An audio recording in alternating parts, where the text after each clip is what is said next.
የእግዚአብሔርን ድምፅ እንዴት ነው የምንለየው? ሰይጣን አትሞቱም ከሚላችሁ እግዚአብሔር ትሞታላችሁ የሚለው ነው እውነት። እግዚአብሔር ትሞታላችሁ ካለ ሰይጣን 10 ነው የሚነግራችሁ አትሞቱም ብሎ። እግዚአብሔር አንድ ጊዜ ነው የሚናገረው። አሳያችኋለሁ። እባብም እግዚአብሔር አምላክ ከፈጠራቸው የዱር አራዊት ሁሉ ተንኮለኛ ነበረ፣ ሴቲቱንም። ለምንድን ነው እባቢቱ ያላለው? አያችሁ፣ በዚህ ነው የምትለዩት። የእባብ ወንድና ሴቱን እንዴት ነው የሚለየው? ሴቲቱንም በእርግጥ እግዚአብሔር በአትክልቱ ስፍራ ካሉ ዛፎች ከማናቸው እንዳትበሉ ብለዋልን አላት። መቼ ሰማ እሱ? ምን አወቀ እሱ? እግዚአብሔር ያለውን እንዴት አወቀ? ለእነሱ ሲነግራቸው። እግዚአብሔር ሲነግርህ ሰይጣን እየሰማ ነው። እግዚአብሔር ሲያወራ ከሰይጣን ደብቆ አይደለም። ሲቀባ ሁሉ እያሉ በጠላቶቼ ፊት ለፊት ገበታን አዘጋጀልኝ፣ ራሴን በዘይት ቀባ። በቃ ደብቆ እግዚአብሔር የሚያረገው ነገር የለም። ደብቆ የሚያረገው ነገር ከሌለ አንተ ደግሞ ተደብቀ የምትኖረው ኑሮ ይታወቃል ማለት ነው።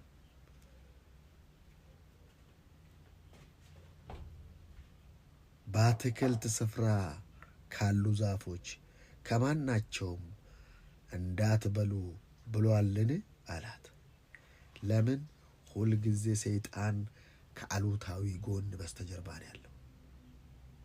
እግዚአብሔር አታርጉት ያለውን ነገር ሆብ ብሎ ተከታትሎ እንድታረገው ነው የሚያደርግ። ከዛስ ሴቲቱ እባቡን እንዲህ አለችው፣ በአትክልት የት ውስጥ ነው እንዲህ አለችው? ገነት ውስጥ። በቃ ሰይጣን ገነት ውስጥ ነው ያለው፣ እግዚአብሔር ውስጥ ነው የሌለው። እግዚአብሔር ዓለም ውስጥ ነው የሌለው። ገነት የእግዚአብሔር ዓለም አይደለም፣ የአትክልት ስፍራ ነው።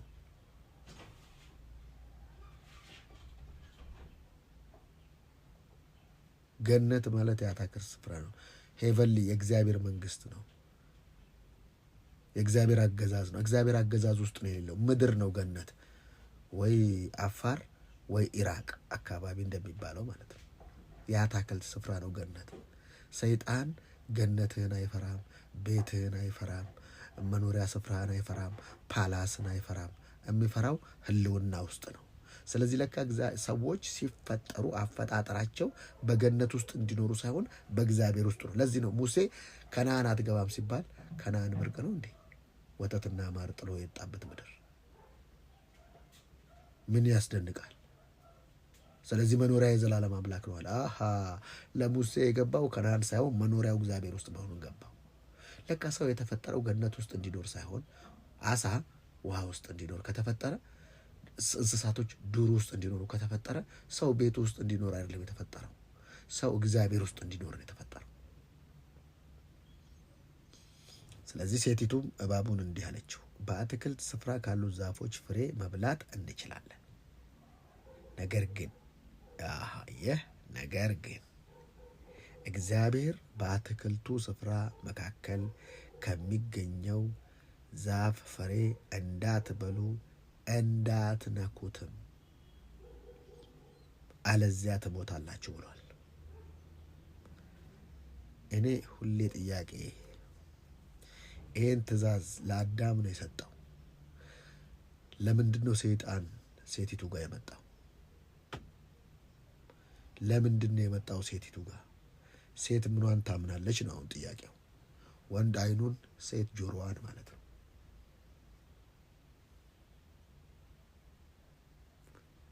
ሴቶች ጆሮአቸውን ያምናሉ። ወሮ በላ፣ ሸቃይ፣ ሌባ፣ ዘራፊው በብላሱ ብቻ ምን እንደሚያረጋቸው እናውቃለን። አብዛኛው አጅሬም የሚያታልለው፣ እሷም ደግሞ መስማት የምትወደው እዩት፣ ኃጢአት የለባትም፣ ፐርፌክት ነች። ፐርፌክትም ሴት ትሁን ጆሮዋን ነው የምታምነው። ከአባቷ ከእግዚአብሔር ይልቅ ከባሏ አዳም ይልቅ የዲመን ውሸት። ትክክለኛውን ሰው የሚስቱት በዛ ነው። ትክክለኛው ሰው ብዙም አያወራ። ውሸተኛ ሙስ የኔ ውድ፣ የኔ ውድ፣ የኔ እናት፣ የኔ ማር፣ የኔ ሃኒ፣ የኔ ምርጥ፣ የኔ ቁርጥ፣ የኔ ፍሩት ፓንች፣ የኔ አፕል፣ የኔ ዲምፕል እያለ የሚያባብል ያ ነው። ወይኔ ልቤን ሰረቀው ትላለች።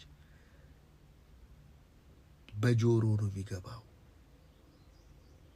ለጆሮዋ ክፍት፣ ለጆሮዋ ደግሞ የሚገርመው ነገር፣ እስቲ አንድ ነገር ልንገራችሁ። እነዚህ ወሳኝ ወሳኝ ቦታዎች ክፍቶች ናቸው። ወሳኝ ወሳኝ አይዘጉም። ለምሳሌ ጆሮ ስትተኛ መዘጋት አይችልም። ለዚህ ነው በራሪ ነፍሳት አንዳንድ ጆሮ ውስጥ የሚገባ። አይን እንኳን ይዘጋል። ጆሮ የማይዘጉ፣ ሐሳብ አይዘጋም። አፍንጫ አይዘጋም። ምክንያቱም አየር ያለ ካላስገባን መኖር ስለማንችል አፍንጫና አፍ። ልክ የእግዚአብሔርን ድምፅ የነገራት እግዚአብሔር ምን ብሏቸው ነው? ይህን ነገር አጥበቅ አንድ ጊዜ፣ እሱም በኋላ አሳያችኋለሁ። ድምፁን የምትለዩት ደጋግሞ የሆነ ነገር ከመጣ ያ ዲመን ነው። እግዚአብሔር አንዴ ነው የሚናገረው። አትበቃ፣ አትቢ ያላልኩሽ፣ ዋትንክ ያላልኩሽ አይልህም። አንዴ ነው የሚነግርህ። በቃ ልዩነቱ ዲያቦሎስ ማለት ነው። ዲያቦሎስ ማለት ደጋግሞ መምታት ማለት ነው። ደጋግሞ ውሸት ይነግርሃል፣ ከዛ ያሳምንሻል ስለተደጋገመ። አንድ ጊዜ ነግሬያችኋለሁ ከዚህ በፊት። አንድ እህት ጀግና እህት ናት። በጣም በቃ ቆራጥ የምትናት የአቋም ሰው ነች። እና አንዱ ይደውላል። ሄሎ የኔ ውድ እንደምነሽ፣ ደህና ነሽ? አንተ ስነ ስርዓት ማን ልበል? ጆሮ ላይ ትዘጋለች። አባትየው ያነሳል። እንዴት ናችሁ? የከሌ አባት። አቤት ልጃችሁ በጣም ነው። አንተ ስነ ስርዓት ዋ ዝግት ትሄድ ያለች ራሷ ከአንድ ቦታ የነገረችኝ ነው የምነግራችሁ። ለ20 ምናምን ቀን እንደዚህ ያደርጋለች። ከዛም በኋላ 20 ምናምንኛው ላይ ቀጥ አላለች። በ23ኛው ቀን ነው በ22ኛው ቀን ስልኩ ጋር ቆሜ እንዴ አይደውልም እንዴ እላለሁ አለች። አይደውልም እንዴ ምን አባቱ ነው?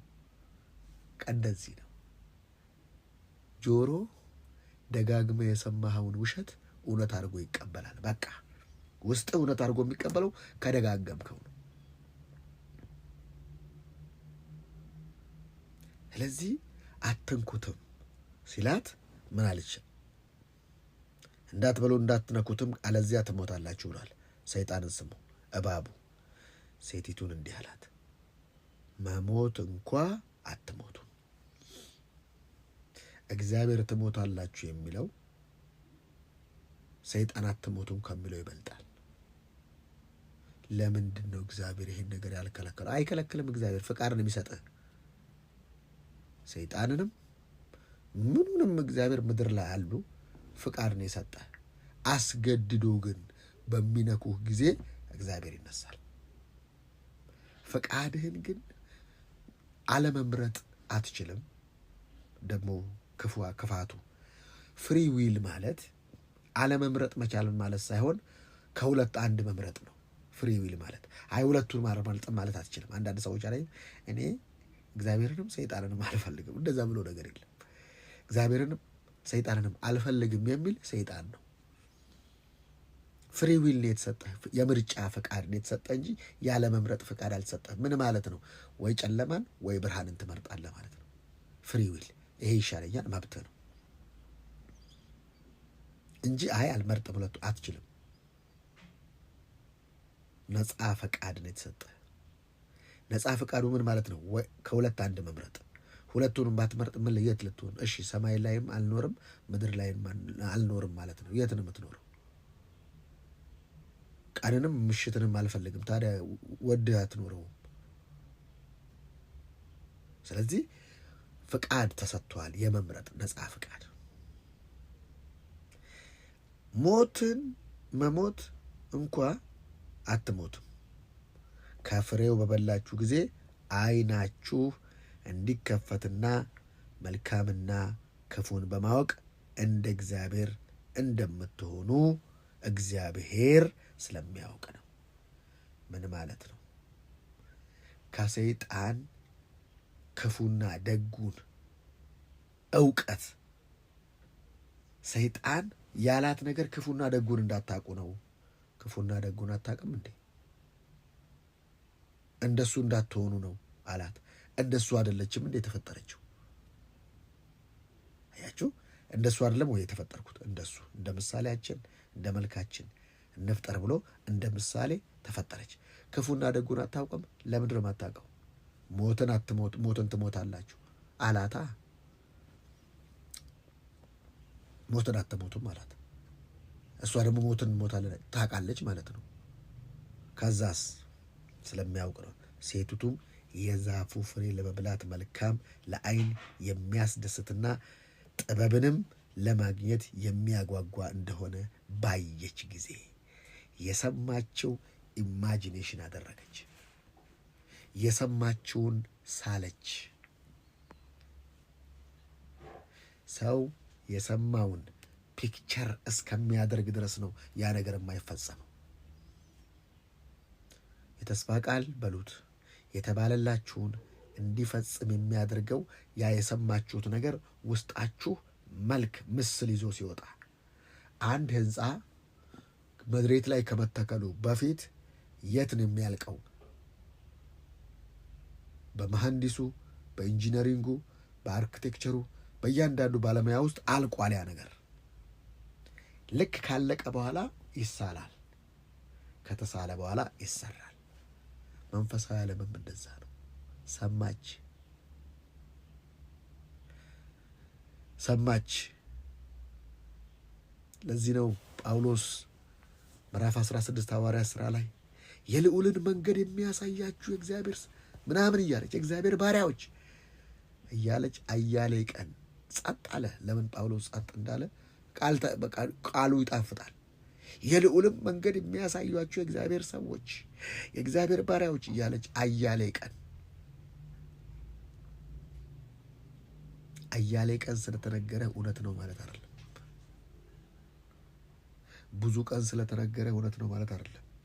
የልዑል ባሪያዎች ናቸው። አዎ፣ በሰይጣን ግን አይሁን። ሰይጣን አይንገረኝ፣ በሰይጣን ግፊት አይሁን። የልዑልን መንገድ የሚያሳዩአችሁ የእግዚአብሔር ባሪያዎች ስትል አያሌ ቀን ጳውሎስም በመንፈሱ ታወከ። ሌላ ጊዜ በጆሮው ነበር የሚሰማው። አሁን ስፒሪት ነገር ስትሰሙ ከመንፈስ ስሙ፣ ውስጡን ስሙ፣ ሰብስታንሱን ስሙ። አንዳንድ ሰዎች ሰላምታቸው አግሬሲቭ የሚያደርጋችሁ ነገር የለም። ያ እኮ እነሱ አግሬሲቭ ሆነው ሳይሆን የተናገሩበት ስፒሪት ከዲመን ነው።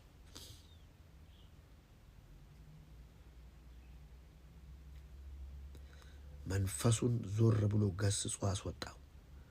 መንፈሱ ሲኖር ሰላም የነበረ መንፈሱ ሲወጣ ከተማው ተነሳባቸው። ለምን? ሴትየዋ የኢንዱስትሪ የኢኮኖሚ ሚኒስቴር መንፈስ፣ የብዙዎችን ሀብት የሚሰጥ መንፈስ ሴትየዋ ላይ ስለነበረ፣ ልክ እሷ ሲመታ ሀብታሞች ተነኩ እና ስደትን አስነሱ። አንዳንዴ ሰላም የነበረ መንፈስ ስታወጣው የሆነ ነገር ሊፈጠር ይችላል።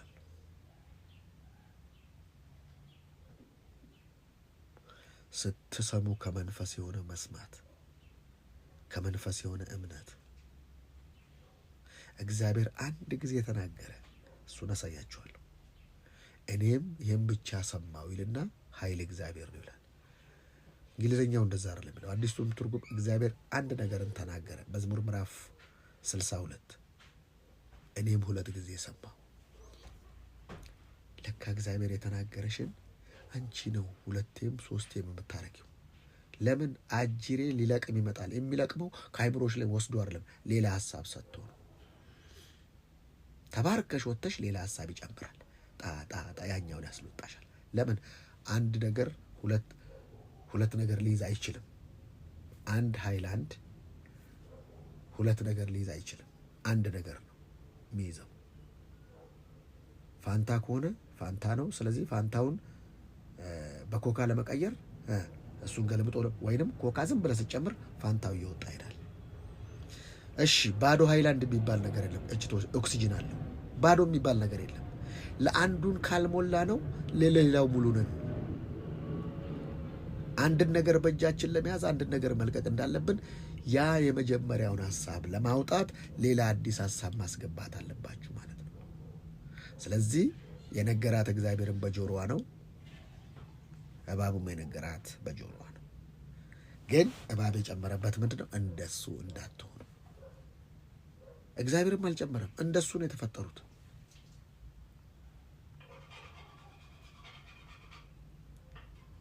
አዎ መዝሙር 62 እግዚአብሔር አንድ ጊዜ ተናገረ፣ እኔም ይህን ብቻ ሰማሁ። ኃይል እግዚአብሔር ነው። በአዲስ ትርጉም እግዚአብሔር አንድ ጊዜ ተናገረ፣ እኔም ሁለት ጊዜ ሰማሁ። አዲስ ትርጉሙን ፒን አድርጉልኝ ልጆይ። አያችሁ፣ አሁን እግዚአብሔር የተናገራት አንድ ነገር ነው። ሞትን ትሞታላችሁ። ከዛ በፊትስ እንደ ምሳሌው ተፈጥሬያለሁ እንዴ? አሁን አለ ዲመን እኮ እንደዚህ ብትለውስ እንደሱ እኮ ነኝ። አሁንም እንደሱ ነው የተፈጠርኩት። ግን አንድ ነገር እንዳትረሱ፣ ሰይጣን እግዚአብሔር ሲፈጥረው ሰይጣን ብሎ አልፈጠረውም። ሳጥናኤል ነው። ወርሺፐር ነበረ፣ አስመላኪ ነበረ።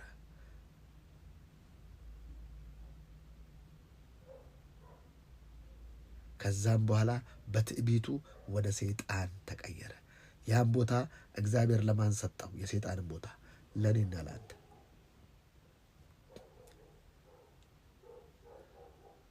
ሰይጣንን ፈጠረው ነው የሚለው። ሰውን ፈጠረው ግን አይልም። ሰውን ሰራው፣ በአፍንጫው እስትንፋስ እፍ አለበት ነው የሚለው። ዩአር ብለስ ብሎዬ ሰው ተሰርቶ ነው፣ ሰይጣን ተፈጥሮ ነው። ሰው በምድር ላይ የመቆም ሰብስታንስ አለው፣ ህጋዊ ነው። ሰይጣን ህጋዊ አይደለም።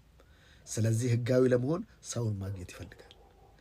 መጀመሪያ ያገኘው ማንን ነው? እባብን ነው። በእባብ ነው የተጠቀመው። እባብ ደግሞ እንደምትሉት ከሰይጣን ጋር ከሔዋን ጋር የሚያወራ ኖርማል እባብ ፕሮቲን ነው። እባብ በኢየሱስ የምትለው አይደለም። እባብ ኖርማል የዱር እንስሳ ነው። እባብ የተመሰለው በሰይጣን ስለሆነ ነው።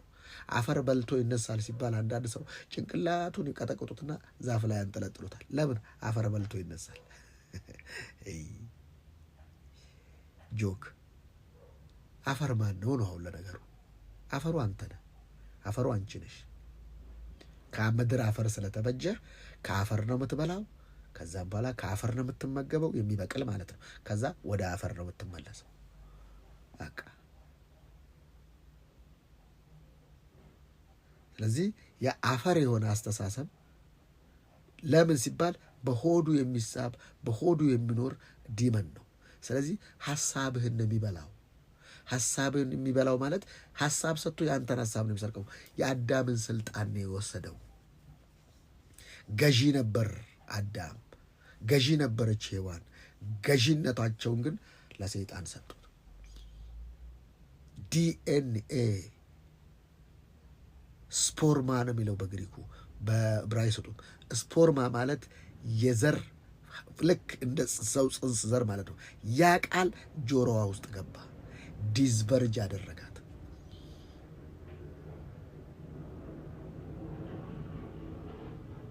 እባብ በተንኮሉ ሔዋንን እንዳሳታት ለክርስቶስ ካለው ቅንነት ሐሳባችሁ ተበላሽቶ፣ አየህ፣ ሐሳብ ሁልጊዜ ካልተጠበቀ የመበላሸት ነገር ውስጥ ሊገጥም ይችላል። ለምን? ባልተበላሸ በአዲሱ ዓለም የተበላሸ ሐሳብ እንዴት ገባባት ታዲያ? ፐርፌክት ነች ብያችኋለሁ።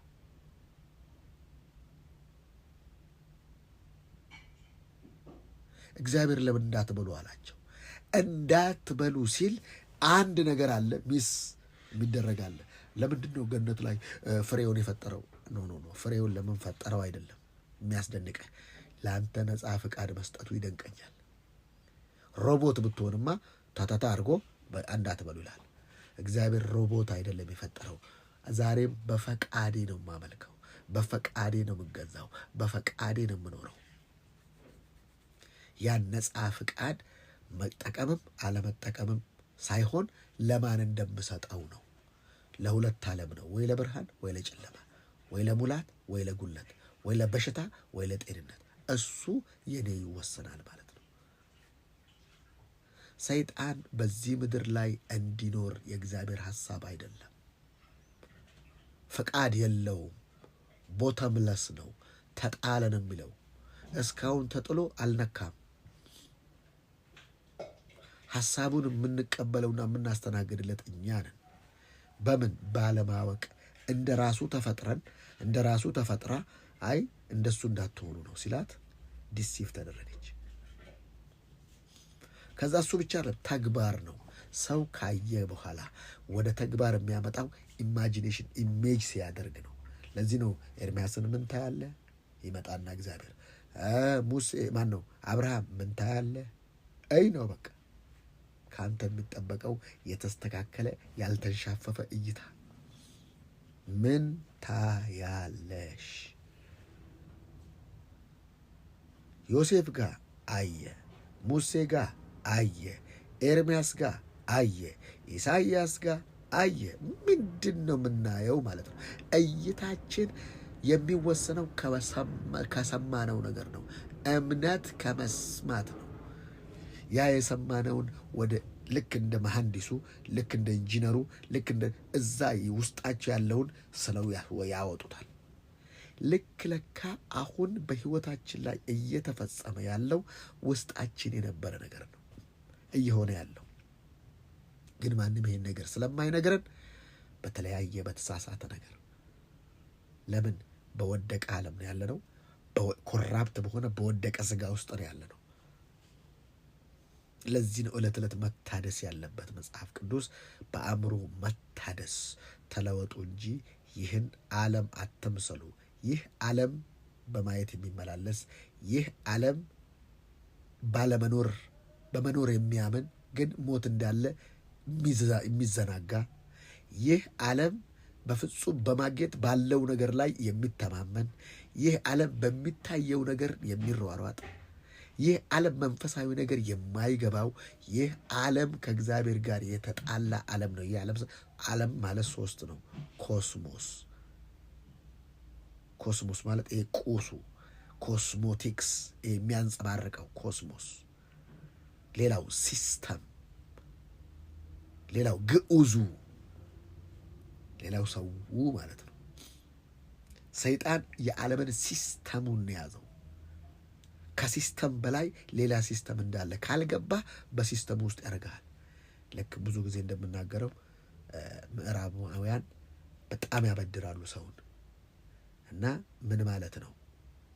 በብድር መኖር ማለት አይፈራም። ዕዳ ይወስዳል 30 ዓመት። ስለዚህ 30 ዓመቱን ወሰዱበት ማለት ነው። ሲስተሙ ያ ነው። አሜሪካ ነገር ያበድርሃል፣ ይሰጥሃል። እናም አንተ ግን ምንም አይመስልህም። ለምን? ከፊት ያለውን 30 ዓመት ትወስዶብሃል። ስለዚህ ለዛ ለ30 ዓመት የተበላ ዓመት ነው የምትኖረው። ካሽ ህይወት አይኖርህም እና 30 ዓመት ከፊተኛውን ቀድሞ ሰጥቶ 30 ዓመትን ይዞብህ ሲስተም ውስጥ አስገብቶ ከዛ ሲስተም አትወጣም፣ እየሰቀዘ ያኖራል ማለት ነው። ሲስተሙን ነው የምላችሁ። ስለ ሲስተም ሁሉም ሰው እንደዛ ነው ማለት አይደለም። ሲስተሙ እንደዛ ነው የሚያደርግ። ከአንድ ሀገር እንዳትወጣ፣ ከአንድ ሲስተም እንዳትወጣ ሰይጣን እንደዛ ነው። ሲስተምህን ነው የሚይዘው።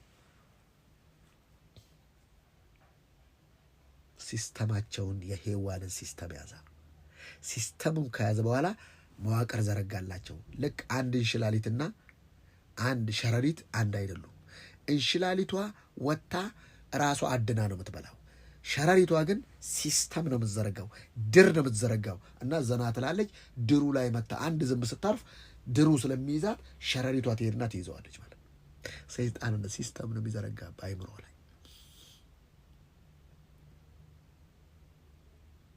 ስለዚህ የእግዚአብሔርን ድምፅ በምንድን ነው የምትለየው? እግዚአብሔር አንዴ ነው የሚናገረ። በቃ ያ እንዳታስታውስ ዲያብሎስ ቦምባርድ ቶሎ ውሸት ይነግርሃል። ሁሌ የሚነዘንዝህ ካለ ችግር አለ ማለት። ያቺ ሴት ዕለት ትነዘንዛቸው ነበር። በቃ ንዝነዛ ካለ አንድ ሊያስጥልህ ያለ ነገር እንዳለ ይገባሃል ማለት ነው።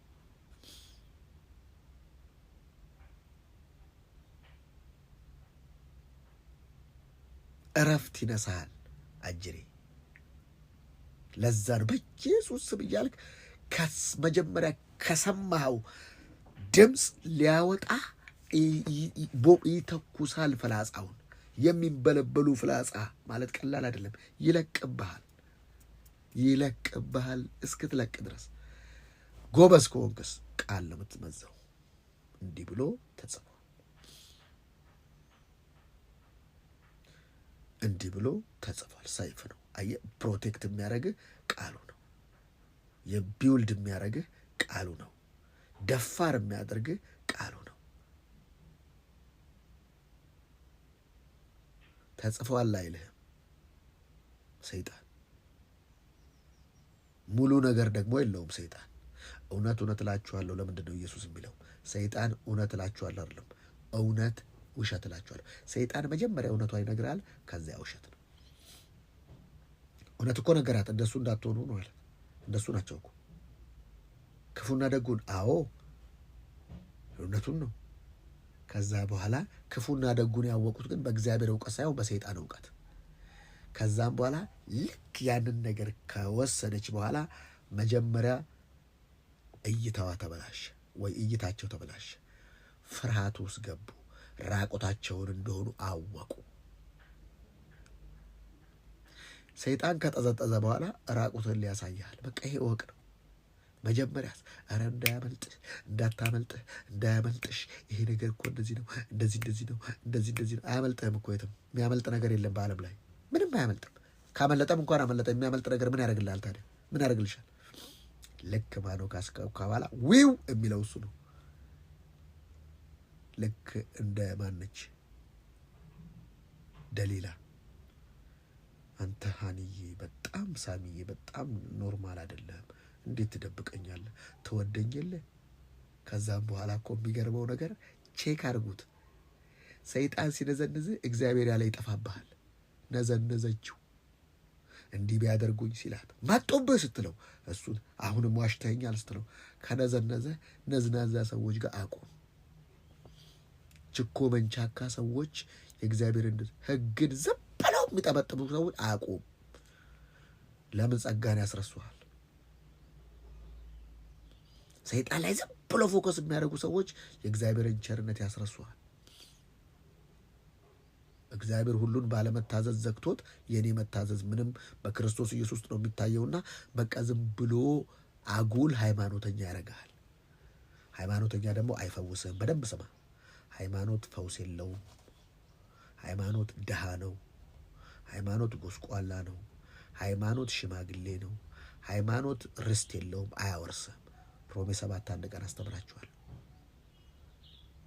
በቃ ሃይማኖት ከአንተን መሬት ድባቅ ያስወስድና እግዚአብሔርን ትራንሴንደንታል ወይም ምጡቅ አድርጎ ይስልብሃል። ከዛ እግዚአብሔር ጋር ለመጠጋት ልክ ትላንትና እንደመሰከረችው ከእግዚአብሔር ጋር ለመሆን ስትታገል ራስን ታጣዋል። ከዛ አስቲሲዝምና ኖስቲሲዝም ልክ ቤት ውስጥ እንደጠፋው ገዳም እንደገባው ሉቃስ 15 ላይ አንዱ ደግሞ ስጋ እንደፈለግ ቱታ ነው ምን አድርገው እንደሚሉ ሁለት ጽንፍ ትይዛለ ማለት ነው። እግዚአብሔር እንደዛኛው ጽንፍም አይደለም፣ እግዚአብሔር እንደ ገዳሙም ጽንፍ አይደለም።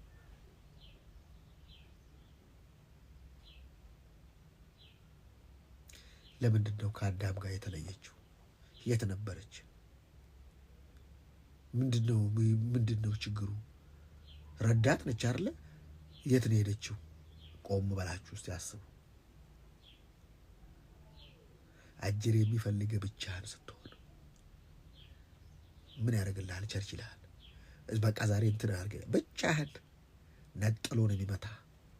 አይ ዛሬ በቃ እንትን አድርጊው፣ ቆይ ዛሬ እንትን አድርጊው፣ ቆይ በኋላ ጸልያለሽ። በመተያየት እንድነቃቃ በህብረት ውስጥ ያለውን ነገር።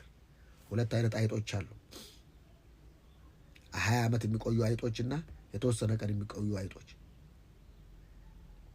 እነዛ አይጦች ምን አይነት አይጦች ናቸው? እርስ በር ተቃቅፈው ነው የሚኖሩት። ለብርዱም ለምኑ እየተሻሹ ነው የሚኖሩት። እነዛኛው አይጦች ደግሞ ያችም ስትዘል በቃ አያችሁ፣ በፍቅር ውስጥ ከእግዚአብሔር ጋር ባለው ከቅዱሳን ጋር ባለው ህብረት ውስጥ ብቻ ነው ፕሮቴክሽን ያለው። ሌላ ውስጥ ዲቴክሽን ነው ያለው። አታችመንት የሌለው ሰው ዲታችመንት ውስጥ ነው ያለው። ደግሞ እኮ ጥሩ ልክ ፊቱ ረዝሞ ነው የሚመጣው። ደግሞ ሄዶ በኋላ ላይ ፊቱ ረዝሞ ታዩታለ። ምን ነው አይ የሆነ እንትን ይዞኝ እኮ ቀርቼ በቃ አትችልም እኮ አትችልም፣ ርቀህ አትችልም። ለጥቂት ጊዜ ብቻ ይመስልሃል፣ ከዛ ይመታሃል፣ ለብቻ ያገኛል፣ ክፉ ያደርጋል። ለዚህ ሀሳብን ያበላሸዋል።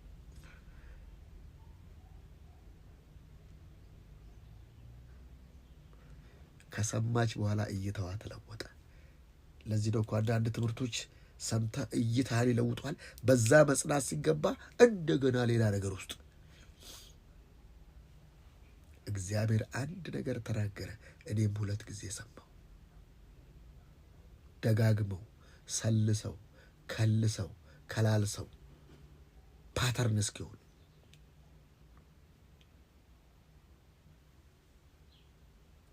አንዳንድ እንደዚህ ሆናችሁ አታውቁም? በሄዳችሁበት ቦታ ሁሉ ያ ትንቢት አንድ አይነት ይናገራል። እሱን ብቻ ይደግምላችኋል እግዚአብሔር። ለምንድን ነው ይደገመልኝ ብለህ ቆም ብለህ አስበህ ታውቃለህ?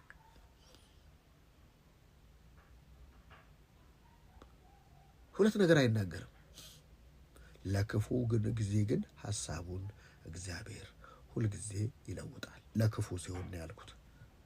ምን ማለት ነው? እግዚአብሔር ሐሳቡን ይቀይራል። አዎ ለክፉ ልጅህን ሰዋልኝ አብርሃም፣ እሺ ከዛ ሊሰዋ ታውኩት፣ በቃ ተው፣ በቃ ለክፉ ነው ያልኩት። ካልባረከኝ አለቀህ፣ በቃ ይመለሳል እግዚአብሔር። እግዚአብሔር በክፉ ሰውን አይፈትንም። በቃ እግዚአብሔር ሂድ እርኩሰት ውስጥ ግባ ብሎ አይፈትንም። ልጅህን እረድ ብሎ አንዱ አይታችኋል አይደል? ልጁን በቃ የመጀመሪያን ሰው አርዳለሁ አለ በስሜት። የሚወዳት ልጁ መጣች። በቃ እግዚአብሔር ያንን መስዋዕት ይፈልገው መስለዋል? የሰዎችን አቋም ምን ያህል የአባቶችን አቋም ሊያሳይ እንጂ እግዚአብሔር ያንን መስዋዕት ይፈልገዋል? ሞሎክ የካሞሽና የሞሎክ ካሞሽና ሞሎክ ማለት አሞንና ሞአብ የሎጥ ልጆች ናቸው። የሎጥ ልጆች ናቸው ማለት አባታቸውን አስክረውት ወለደች። 2 ሴቶች ነበሩ፣ ሁለቱም አረገዙ። አንዱ ሞአብ፣ አንዱ አሞን። ይሄ ካሞሽ፣ ይሄ ሞሎክ ሰውን አርዶ መስዋዕት የሚደረግለትን ማለት ነው። ስለዚህ እግዚአብሔር ሰውን አይፈልግም ብሎ ራሳቸውን አልያዙም ማለት ነው። ሰውየው ራሱን የእግዚአብሔርን ቃል በቃ ልጁን አረዳት ማለት ነው። እግዚአብሔር ያን መስዋዕት ይቀበለዋል? አይቀበለው። አቋማቸውን የአባቶችን አቋም ለማሳየት የተጻፈ ነው እንጂ አንተም ዛሬ ወስኛለሁና ልጄን አርዳለሁ ብትል ፌዴራል፣ ከዛም በኋላ አባት ልጁን ገደለ ተብሎ እስር ቤት ትበሰብሳለህ ማለት ነው። ሟርተኛው በሕይወት ትኖር ዘንድ አትፍቀድላት ማለት ብሉይ ኪዳን ነው። አሁን ጠንቋይን እመታለሁ ገላለሁ ብትል እስር ቤት ትገባለህ። አሁን መጋደላችን ከደምና ከስጋ ጋር አይደለም ካለ ከሰውየው ጋር ጉዳዩ። ሰውየውን የሚነዳውን ነው መምታት፣ ነጥሎ መምታት ይባል የለኛ አገልግሎት። ለምን? የዲያብሎስን ሐሳብ አንስተውም ማለት አይ ሐሳብ ነው የሚመታው። አሁን ሰውየውን እኮ ኖርማል ነው እኮ ሰው እኮ ኖርማል ነው። በስተጀርባ ያለውን ነው ምታለት፣ ሐሳቡን ምታለት። ሐሳቧ ተበላሽ። ከዛ ጊዜ ጀምሮ የሰው ሐሳብ የወደቀ ነው። ከዛ ጊዜ ጀምሮ የሰው ሐሳብ የተመታ ነው። ከዛ ጊዜ ጀምሮ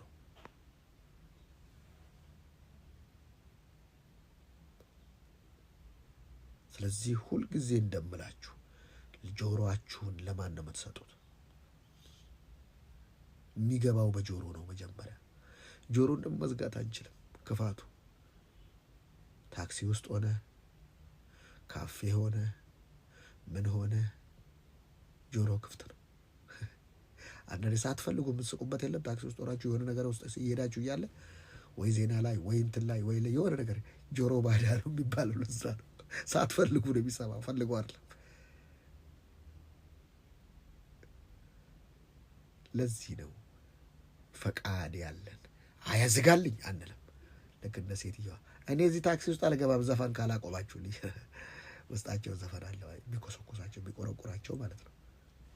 ትዝታሽ ዘወትር ወደ እኔ እየመጣ የሚለው ማለት ነው። ይሄ ጆሮ ትልቅ ትልቅ ትልቅ ትልቅ የማስገበያ መንገዳችን ነው። ትልቅ ሰው በሶስት ነገር ነው አይደል ብያችሁ የለ? አይን፣ ጆሮና ሀሳብ። በቃ ለምን ሲባል ጆሮ የሌላት ሄለን ኪለር፣ አይን የሌላት እንትን የሌላት ሴትዮ፣ አፍ የሌላት ሴትዮ እንዴት ሰማች? ሀሳብ። እኛ የሚዋኘው በእጅ ነው የሚዋኘው በእግር ነው ስትል፣ አይ በእምነትና በሀሳብ ነው የሚዋኘው ብሎ አሳየን። ማን? ኒክ። በቃ እግር የለውም እጅ የለውም፣ ለካ ሀሳብ ነው የሚዋኘው፣ እምነት ነው የሚዋኘው፣ እግርና እጅ አይደለም ማለት ነው። ስንት እግርና እጅ ያለው ውሃ ይውጣል አይችልም። እምነትና ሀሳብ። አየህ፣ ሰው ምን አይነት ድንቅ ፍጡር እኮ ነህ አንተ። አንቺ ምን አይነት ኒው ስፒሺስ እኮ ነሽ። አየህ እንዴት ውሃ አይውጠኝም። ውሃ የሚውጥህ ውሃውን ስትታገል ነው። ለውሃው ራስን ስትሰጥ ውሃው ራሱ አይችልም ማዋጥ። ለዚህ ነው እኮ ስትሞት ውሃ የሚተፋ። ለምን? ትግል። ላይፍ ኢዝ ትግል አይደለም። ይህ ዓለም ባህር ነው አለ ኢየሱስ። ትግል አይደለም፣ ህይወት መፍሰስ ነው፣ መፍቀድ ነው ብላችሁ። ለዚህ እኮ ነው ተፈጥሮ ይነግረናል እኮ ውሃውን ስትታገለው ይገልሃል። ከዛ ስትሞት አይቶ ይተፋሃል። ለዚህ ነው አንድ ዋናተኛ ላይፍ ሴቨሮች ምንድን ነው የሚያደርጉ? ይተውሃል ውሃ እስክትወጥ፣ ያለበለዚያ ሰው ትገላለህ። ከዛ መጨረሻ ላይ አንገትህን ይዘው ያወጡና ውሃውን ያወጡልሃል። ተውት ነው የሚባለው። እባክህ ላይፍ እንደዛ ነው። ላይፍ መፍቀድ ነው፣ መቅዘፍ ሳይሆን መሄድ ነው። ስለዚህ ለውሃው ራሳችሁን ስጡ። ያው ጋሻቤ ምሳሌ ሊሆንን ይችላል። አንገትህን ከፍ ታደርገዋለህ፣ እምነትህን ትጥላለህ፣ ውሃ ላይ ያንሳፍፍሃል። ውሃ ያውቃል? አዎ። ውሃ እንዴት ያውቃል? የመጀመሪያ መንፈስ የተሞላ ውሃ ስለሆነ የእግዚአብሔር መንፈስ በውሃ ላይ ሰፎ በደንብ ያውቃል። ውሃ በደንብ ያውቃል። አለማወቅ 2 ብርጭቆ ያርግና አንዱን ውሃ እየረገምከው አንዱን ውሃ እየባረከው ቁጭ አድርገው፣ ከዛ በረዶ ውስጥ አስገባው፣ ምን እንደሚመስል ታያለህ።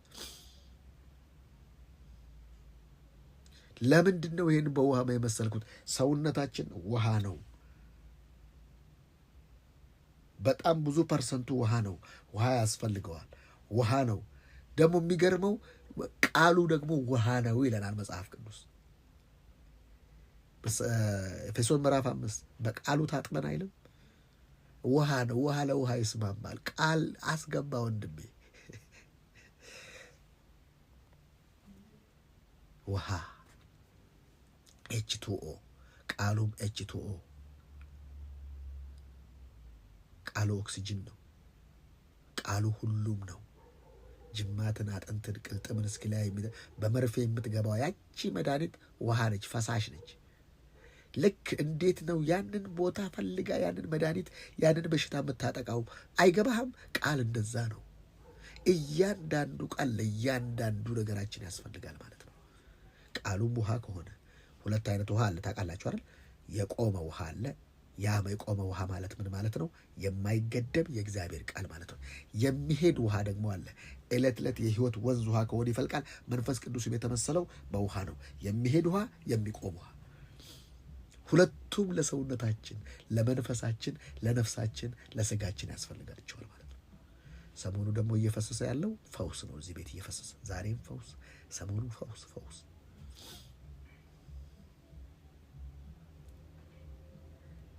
ይሄን ትልቁን ባህር ውሃ አለው በትንንሽ ጠጠርና አሸዋ ገደበው ይላል። እባካችሁ ቶቼ እናንተ ድንቆች ናችሁ። አንድ ድምፅ ሰማችሁ አይደል? እዛ ድምፅ ላይ ሙጭጭ በሉ።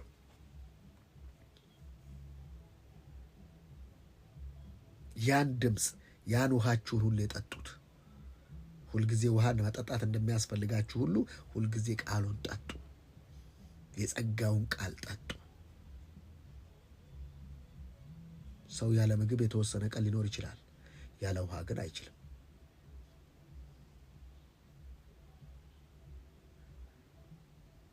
ሰባት ቀን ስትጾሙ 7ኛው ቀን ከእምብርታችሁ በታች የሚቆረጥማችሁ ታውቃላችሁ። ቁርጥማቱ። ለምን? እዛ ውስጥ የነበረውን የትኛውንም ነገር ሰውነታችን መብላት ይጀምራል። ሰውነታችን ጦረኛ እንዳሉ ታውቃላችሁ። ልክ የሆነ ነገር ሲቆርጣችሁ ማን ያቆመው? ማንም። ራሱ ተፋልሞ ምን ብሎ ያን ነገር አክሞት ይይዛል። ሰውነታችን ለዚህ የተካነ ነው። እግዚአብሔር ሲፈጥረው እንደዚህ ነው። ለዚህ ነው ሰው ለሌላው ነገር ለምግቡ፣ ለምናምን፣ ለልብሱ ይጠነቀቃል፣ ለሀሳቡ ግን አይጠነቀቅም። ሰው ግን የሀሳቡ ውጤት መሆኑ አይገባው። ከመንፈሳዊ ክብር ውስጥ ያወረደው ሀሳብ ነው። ሀሳቧን አበላሸው። ለዚህ ነው ጳውሎስ ሀሳባችሁ ለክርስቶስ ካለው ቅንነት ተበላሽቶ ይላል። እንዳይበላሽ ሀሳባችሁ እንዳይበላሽ። ጳውሎስ የሚሰራው ሀሳብ ላይ ነው። ፕሌን ሀሳብ ነበረ፣ ቪላ ሀሳብ ነበረ፣ መኪና ሀሳብ ነበረ፣ ዋቴቨር የያዛችሁት ሞባይል ሀሳብ ነበረ። ሀሳብ፣ ሁሉ ነገር ሀሳብ ነው። ዋይፋይ ሀሳብ ነበረ። ሰው ሀሳብ ነበረ በእግዚአብሔር። አቤት አቤት አቤት አቤት! ምን አይነት እኮ ሰውን፣ ምን አይነት ኢንጂነር ነው እግዚአብሔር! ምን አይነት መሐንዲስ ነው እግዚአብሔር! ምን አይነት ኦርጋናችን እያንዳንዱ በሽታን የመቃወም በሽታን እንትን የመከላከል እያንዳንዱ። ሀሳባችሁ ግን ከተበላሸ ቦዲያችሁ ይበላሻል። ለዚህ ነው የአንዳንድ ሰው ፊት በማዲያት በምናምን ምን ነው ሲባል ሌላ እኮ ነው፣ ሀሳቡ ነው።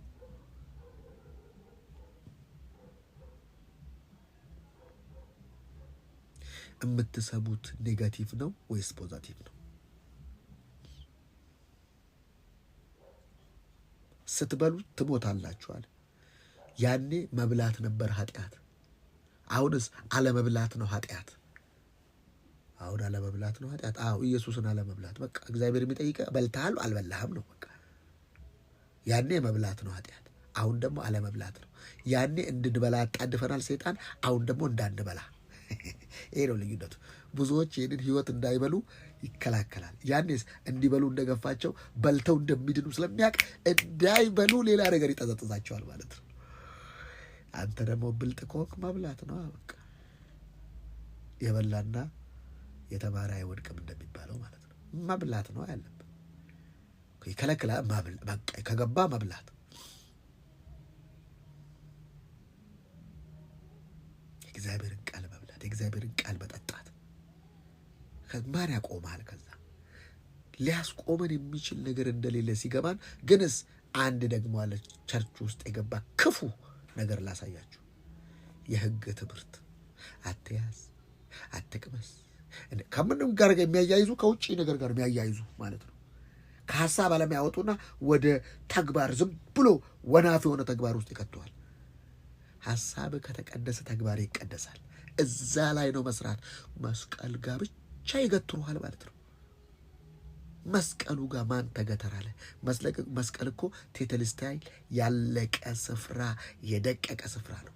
በቃ አዲስ ህይወት የተጀመረውን ስለ እሁድ አይነግሩህም ወገኖቼ። ውለታውን እናስብ፣ ጥሩ ነው። ሞቱን እናስብ፣ ጥሩ ነው። እዛ ጋር እኮ ሞት አልቋል፣ ኃጢአት አልቋል፣ ዓለም ተሸንፏል፣ ሰይጣን ተሸንፏል። በቃ ኦልሬዲ አለቀ።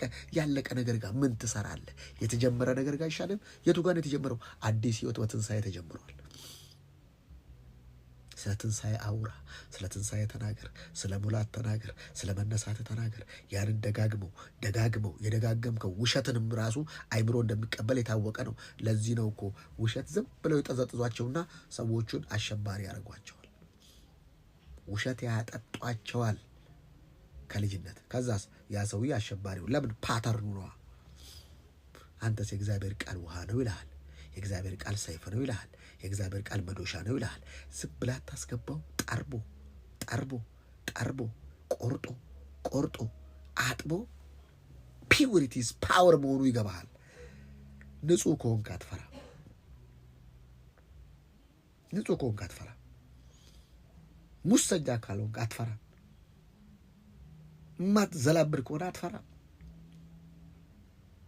ማትሸቅጥ ከሆነ አትፈራ። የምትፈራው ስትሸቅጥ፣ ስትዋሽ፣ ስትቀጥፍ፣ ስትደበቅ። የአፌ ቃልና የልቤ ሐሳብ በፊትህ ያማረ ይሁን የሚለውን ጥለህ በራስህ መንገድ ስትሄድ ትፈራለህ። ሰው በራሱ ሲኖር ፈሪ ነው፣ በእግዚአብሔር ሲኖር ደፋር ነው። ጻድቅ እንደ አንበሳ ደፋር ነው ማለት ጻድቅ ማን ነው? ጌታ ኢየሱስ ክርስቶስን እንደ ግል አዳኙ የተቀበለ ጻድቅ ነው። ጻድቅ ሐሳቡን የሚገዛ ነው። በኩነኔ ያልተሞላ ነው። መጽሐፍ ቅዱስ ሮሜ 8:1 በክርስቶስ ኢየሱስ ላሉት አሁን በዚህ ሰዓት ኩነኔ የለብኝም። እኔ ባጠፋስ የለብኝም፣ ባላጠፋስ የለብኝም። ባጠፋስ ተካክላለሁ። ላይፌ ጥፋት አይደል? ይስተካከላል። ምንድን ነው ታዲያ? ሌላ ምን ይመጣል?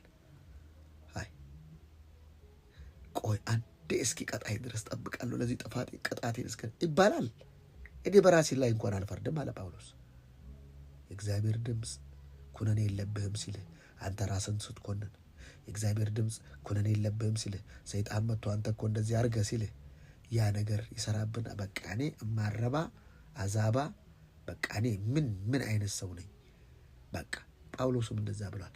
ለዚህ ለሞት ከተሰጠ ሰውነት ማን ያድነኛል? ሮሜ 7 መልካም አደርጋለሁ ስል ክፉ ሳደርግ እገኛለሁ። ምንድን ነው እንደዚህ አለ? ለካ እኔ አይደለሁም በእኔ ውስጥ ያለ ኃጢአት ነው አለ። ከዛስ ምን አገባኝ አለ።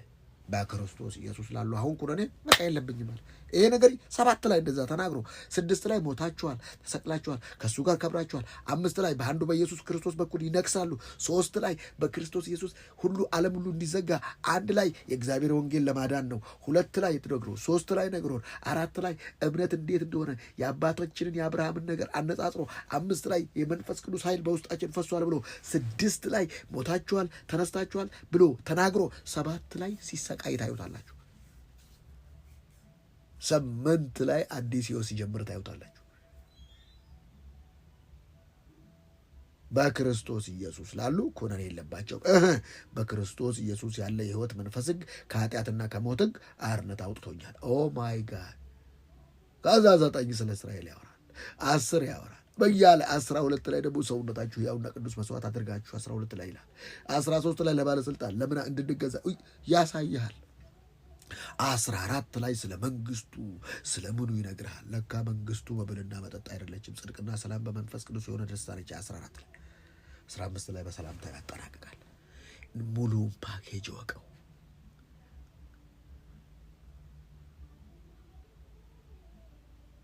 ኤፌሶንንም እንደዛ ስትፈስ የተሰራኸውን የተደረግከውን 2 ላይ ይመጣል። የነበርከውን ነበር አሁን ግን ነበር በትናው አሁን ግን እያለ 3 ላይ እንዴት እንደምጠነክር፣ 4 ላይ እንዴት አይነት አሰራር እንደሆነ፣ 5 ላይ ደግሞ እንዴት መመላለስ እንዳለብን፣ 6 ላይ በቀረውስ ዲመን አለ መጨረሻ ላይ። ዲመንንም ዝም ብለህ ማጥቃት ሳይሆን በመከላከል ላይ ያተኮረ የአንድ የጦር መሪ የጦር ወታደር የለበሰውን ትጥቅ ያሳይህና መጨረሻ ላይ ለእኔ ደግሞ ጸልዩ ብሎ ይገላግልሃል።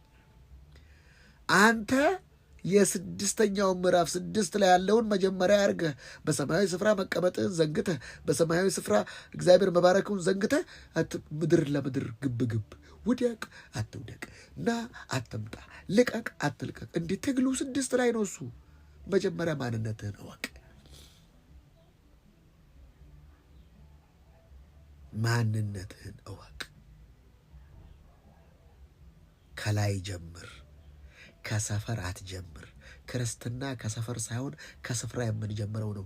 ዛሬ ብዙ ሰፈር ምድራዊ አፈር ይህን ትወስዳለህ፣ ይህን ትጥሳለህ። ተከታዩን እኮ ነው። አሁን ምግብ ቤት ሄደህ ተከታዮች ነገሮች አሉ አይደል?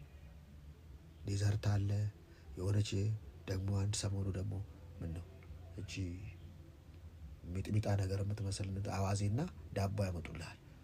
ትከፍታለች እስከ ማቆያ። አልበላም እኔ በጥሩ ነገር ነው በላም። ደግሞ ስንበላም ደግሞ ታውቃላችሁ፣ ድሮም ቤተሰቡ ላይ ዶሮ ወጥ ይቀርባል።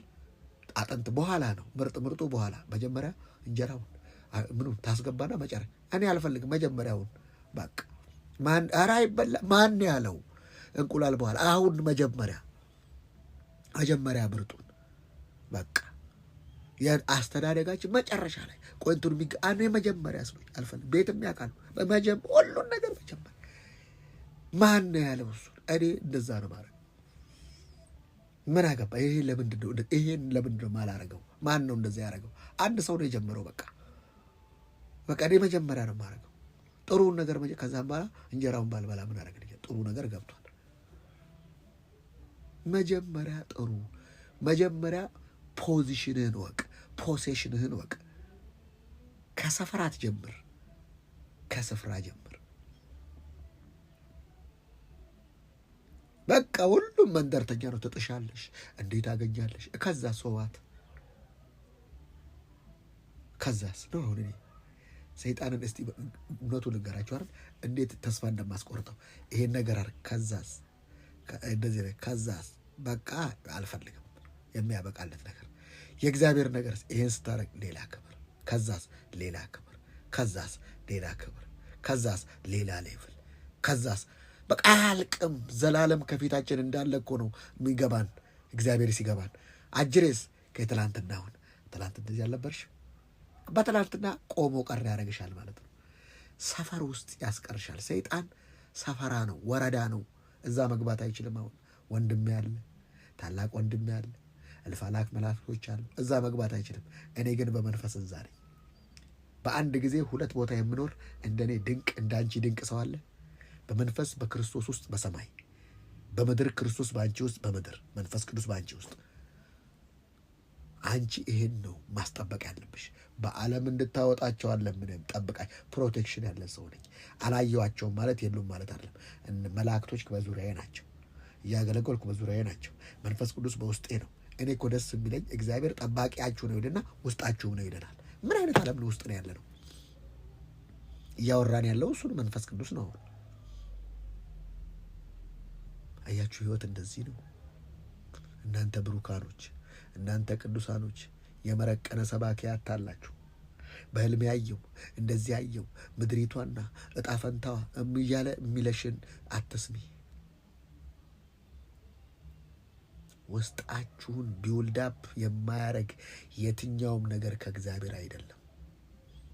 የትኛውም ድምፅ ከእግዚአብሔር አይደለም። ውስጥሽን የማይገነባ ማንነትሽን የማያሳይ እግዚአብሔር ጳውሎስ መጥቶ ማንነትህን በሰማያዊ ስፍራ በመንፈሳዊ በረከት የባረከን እናንተ ነውር ቅዱስ አልባ ቅዱሳን እንድትሆኑ ነውር አልባ እንድትሆኑ አስቀድማችሁ የተመረጣችሁ። በፊት እንደዚህ አልነበራችሁ፣ አሁን ግን እንደዚህ ናችሁ።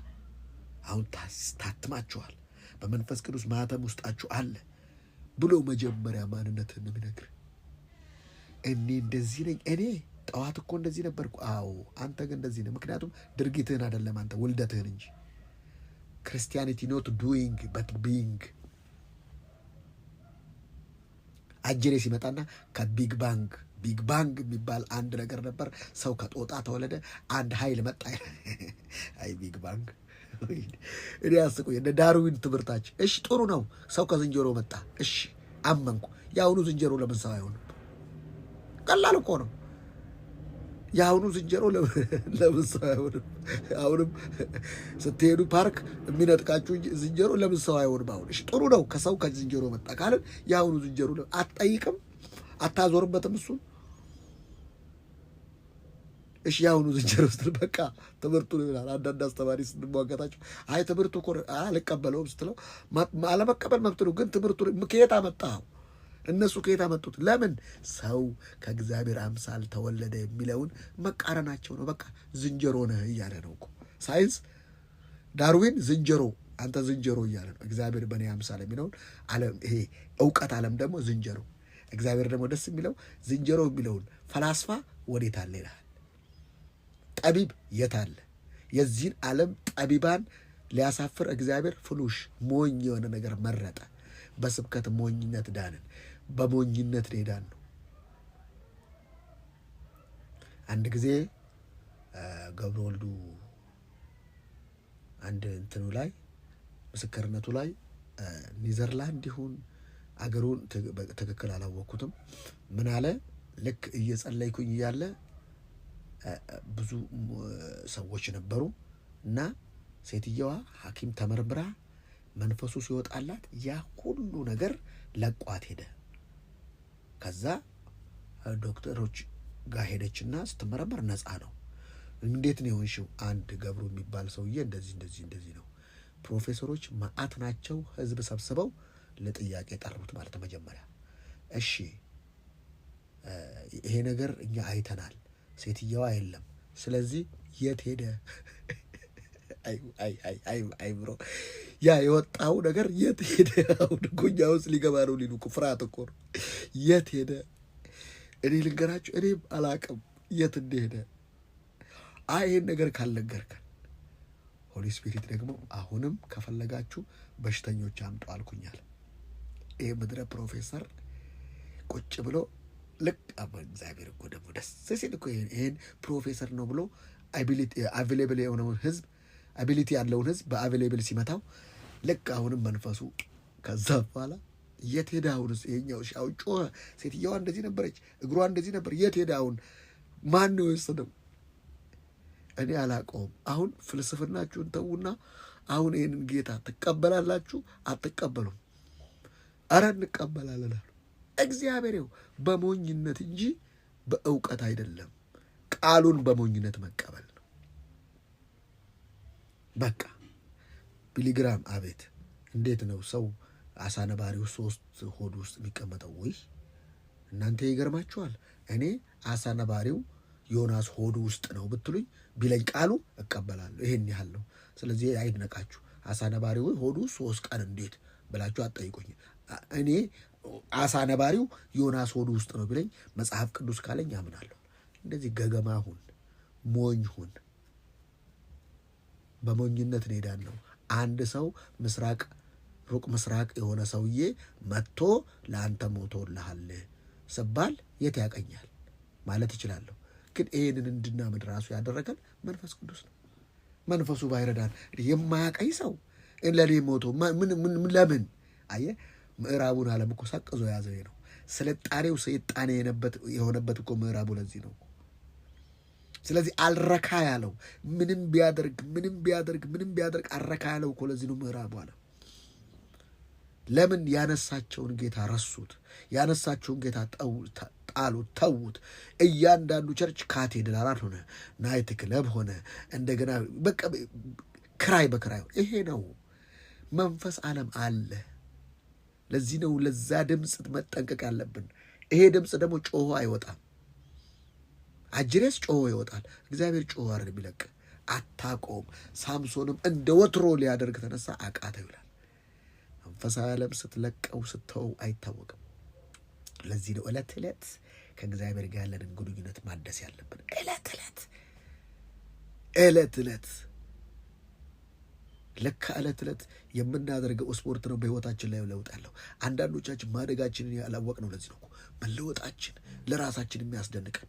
እኔ እንደዚህ ሆንኩ የምትሉት እኮ የእግዚአብሔር ህይወት ዕለት ዕለት ገብቶ ሌላው የሚያስለቅሰው እናንተ ያስቃችኋል። እስከ ማሾፍ ይሄ ነገር እየቀለዱ ነው እስክትሉ ድረስ ነው። እኔ ዓለም ነው ትላንት በታችን ስትናገር ነበር።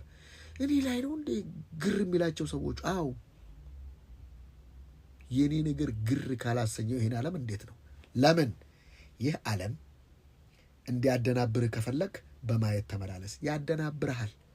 በእምነት ስትመላለስስ ዓለምን ታደናብረዋል። የአንተ ነገር ግራ ያጋባል። ለምን? አቬሌብል የሆነ ኃይል አለ። እግዚአብሔር አንድ ጊዜ ተናገረ፣ እኔም 2 ጊዜ ሰማሁ። ኃይል። በቃ ትልቁ ነገሬን ላምጣላችሁ። ኃይል እግዚአብሔር ነው። መዝሙር 62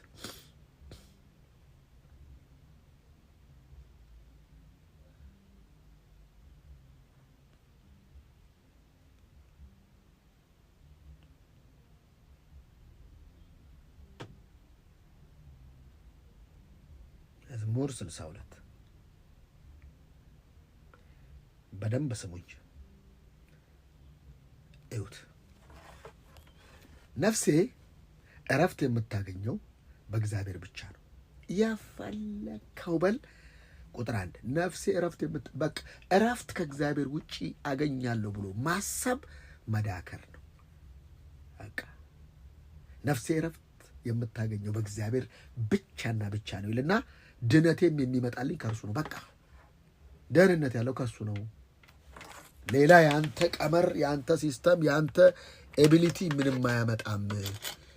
ነፍስ የምታርፈው በሱ ነው። ድነት የምታገኘው በሱ ነው። እሺ አለቴና መድኃኒቴ እርሱ ብቻ ነው። መድኃኒቴም እርሱ ብቻ ነው። አለቴም እርሱ፣ መጠጊያዬ እርሱ ነው። ከቶ አልናወጥም። ይህን ነው አልናወጥም። ሰውን የምታጠቁት እስከ መቼ ነው? ይህን የዘመመ ግድግዳ፣ የተንጋደደ አጥር ሁላችሁ ገፍታችሁ ልትጥሉ ትችላላችሁ። ይሄ ሐሳብ፣ ይሄ ማንዳቶሪ የሆነ ሐሳብን ልትጥሉ አትችሉም። ደህንነትን፣ ሰላምን፣ እረፍትን እግዚአብሔር ብቻ እንደሆነ ይህን ልትጥሉ አትችሉም። ከታላቅ ክብሩ ሊያዋርዱት ይህን አንድ ነገር ወጠኑ። ሐሰት ባለበት ነገር ደስ ይሰኛሉ። በአፋቸው ይመርቃሉ፣ በልባቸው ግን ይራገማሉ። ነፍሴ ሆይ፣ አሁን ይሄ ለነፍሱ የሚነግራት ነው። ነፍሴ ሆይ አርፈሽ እግዚአብሔርን ብቻ ጠብቂ። ነፍሳችሁን ቆይ፣ ስነ ስርዓት ተስፋዬ ከእርሱ ዘንድ ነውና አለቴና መድኃኒቴ እርሱ ብቻ ነው። ይደግምላታል። እሱ መጠጊያዬም እርሱ ነው። ይደግመዋል። እኔም አልናወጥም። ይደግመዋል ቃሉን። መዳኔና ክብሬ በእግዚአብሔር ነው። መዳኔና ክብሬ በእግዚአብሔር ነው። መዳኔና ክብር ነው። ክብር ካለ እሱ ጋር ነው። መዳን ካለ እሱ ጋር ነው፣ በእግዚአብሔር ነው። ብርቱ አለቴና መሸሸጊያዬ በእግዚአብሔር ነው። ብርቱ አለቴ መሸሸጊያዬ በእግዚአብሔር ነው። ሰዎች ሆይ ሁልጊዜ በእርሱ ታመኑ፣ ልባችሁን በፊቱ አፍስሱ። እግዚአብሔር መጠጊያችን ነው። ከተናቀ ወገን መወለድ ከንቱ ነው፣ ከከበረውም መወለድ ሐሰት ነው። በሚዛን ላይ ከፍ ብለው ቢታዩም ሁሉም በአንድነት ከነፋስ የቀለሉ ናቸው። በዝርፊያ አትታመኑ፣ በቅሚያም ተስፋ አታድርጉ። በዚህ ብትበለጽጉም ልባችሁ ይህን አለኝታ አያድርግ። አለኝታ ኡኡ ማለት አንድ ፊደል ነው። አንድ ሰው ኡኡ አልኩኝ፣ ጮኩኝ አንድ ነው። ጫጫታ ታ ማሰሪያ ነው፣ ብዙ ነው ማለት ነው። አለኝታ አታድርጉ። እግዚአብሔር አንድ ነገር ተናገረ። ቤታችሁ ይህን ደጋግማችሁ አንብቡት። እኔም ይህን 2 ጊዜ ሰማሁ። ምን የሚለውን? ኃይል የእግዚአብሔር ነው። ኃይል የእግዚአብሔር ነው። ኃይል የእግዚአብሔር ነው። ኃይል የእግዚአብሔር ነው። በምትኖረው ኑሮ አምነህ ለምትኖረው ኑሮ ኃይል የእግዚአብሔር ነው። እግዚአብሔር በምን ይደሰታል? በሚያምኑት። እግዚአብሔር ደስ ሲለው ምን ያደርጋል? ኃይል ይለቅልሃል። እያመንከው በሄድክ ቁጥር ኃይል ይለቀቅልሃል። ኃይሉ ውስጥ ምን አለ? ሁሉ ነገር። አንድ ኤሌክትሪክ ኃይል ቤት የገባውን ስቶፍ ታደርገዋለህ። ሞባይል ቻርጀር ታደርገዋለህ። ካውያ ትተኩስበታለህ። መብራት ታበራዋለህ። ዲም ላይት ታደርግ። ይህን እንደፈለግ። ኃይል መጣ ማለት አቅርቦት ነው፣ ፕሮቪዥን ነው። ኃይል ሂሊንግ ነው። ኃይል የትኛውን ፕሮቴክሽን ነው። ኃይል ፓወር ነው። የፈለግከውን ማድረግ ትችልበታለህ። ኃይል ካለ ሰይጣን አንተ ጋር ምን ይሰራል? በጋለ ብረት ምጣድ ላይ የሚቆም ማንኛውም ነገር ያራል። ማንኛውም ነገር ጭር ብሎ ይወድቃል። ለዚህ ነው በመንፈስ የጋላችሁ ሁኑ የሚለው መጽሐፍ ቅዱስ። ኃይል ሁልጊዜ የምትታጠቅ ከሆነ አንተ ጋር በሽታ ምን ይሰራል? አንተ ጋር ባዶነት ምን ይሰራል? አንተ ጋር ድህነት ምን ይሰራል? አንተ ጋር ጉስቁልና ምን ይሰራል? አንተ ጋር የማይረባ ነገር ምን ይሰራል? ለምን? ኃይልን መቋቋም ይችላል። አንዳንድ ኃይሎቻቸው ጥዝ የሚሉ በጣም ትላልቅ ታወሮች አሉ። ትላልቅ የሆነ የኤሌክትሪክ ምንትን ገመዶች ድምፃቸው ያስፈራል። እዛ አካባቢ ሰው አይኖርም፣ ድምፁ ብቻ። እባካችሁ ኃይል እግዚአብሔር ነው። እግዚአብሔር አንድ ጊዜ ተናገረ፣ እኔም 2 ጊዜ ሰማሁ። 2 የደጋገሙት ኃይል እግዚአብሔር ነው። ሰይጣን ኃይለኛ ሳይሆን ተንኮለኛ ነው። ከሰይጣን ይልቅ እኔ ኃይለኛ ነኝ። በስሙ እገለብጠዋለሁ። በስሙ አዋርደዋለሁ፣ በስሙ አንጫጫዋለሁ፣ በስሙ የፈለግኩትን አረገዋለሁ። ኃይል እግዚአብሔር ነው። እህቶቼና ወንድሞቼ ኃይል የእግዚአብሔር ነው። ኃይል የእግዚአብሔር ነው። ኃይሉን አቬሌብል እንዴት ነው የምናወጣው ከእግዚአብሔር? በእምነት። እምነታችን እንዴት እንገልጽ? በንግግር ነዋ። I am blessed, I am prosper, I am highly favored, I am identically with Jesus. For God has not given me a spirit of fear, but of power, of love, and of a sound mind. I'm mamlaka, I'm subdued, I'm healed, I'm anointed. ይሄ ቃል እግዚአብሔር እንዲያስደስተዋል። እግዚአብሔር ሲደሰት የሚለቅልህ ኃይል ነው። አቅርቦት ነው፣ ፕሮቪዥን ነው አለው። አታውቀውም እንዴት ነው የሚመጣው። እግዚአብሔር የተባረከ ይሁን። የእግዚአብሔር ኃይል ደግሞ ለማዳን ነው። ለማጎሳቆል፣ ለመግደል፣ ለማዋረድ አይደለም፣ ለማዳን ነው። እህትህን ለማዳን፣ ወንድምህን ለማዳን። ሃይማኖተኛ መርቀን ሲል እንደሚራገመው አይደለም። በአንደበታቸው ይባርካሉ፣ ልባቸው ግን ይራገማል ይላል። አዳዳዳዳዳዳ ኃይል እግዚአብሔር አንድ ጊዜ የተናገረ፣ እኔም 2 ጊዜ ሰማሁ። ኃይል እግዚአብሔር ነው። ጌታዬ ሆይ ምሕረትም ያንተ ነው፣ አንተ ለእያንዳንዱ እንደ ስራው ትከፍለዋለህ። ኃይሉ ከገባ ጌታ ሆይ ምሕረትም ያንተ ነው። የፈለጉትን ይበሉብኝ፣ የፈለጉትን ይነሱብኝ፣ ምሕረትም ያንተ ነው።